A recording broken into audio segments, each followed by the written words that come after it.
एक बूढ़ी माँ अपने कमरे में सो रही थी। तभी उसे बेटे और बहू के कमरे से उनकी बातें सुनाई दी। बेटा कह रहा था कि मुझे मुंबई में नौकरी मिल गई है, लेकिन हम तीनों वहां नहीं रह सकते क्योंकि कमरा छोटा है और दोनों जगह का किराया में नहीं दे सकता, तो क्यों न हम माँ को वृद्धाश्रम छोड़ दें।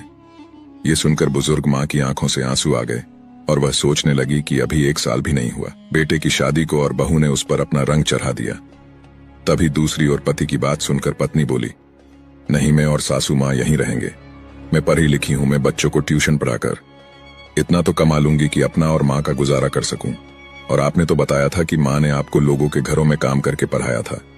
सोचो, अगर माँ भी आपको किसी अनाथ आश्रम में छोड़कर अपना जीवन शुरू करती तो क्या आज आप यहाँ होते।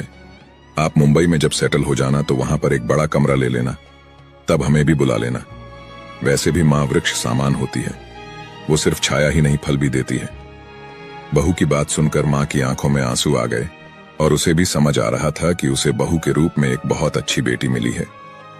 दोस्तों, कहानी का भाव यही है कि सास बहू का रिश्ता भी माँ बेटी का रिश्ता है। अगर कुछ प्रेम सम्मान देने की कोशिश हो तो सच में ये रिश्ता बहुत प्यारा है, जो घरों को और परिवारों को जोड़ने में एक महत्वपूर्ण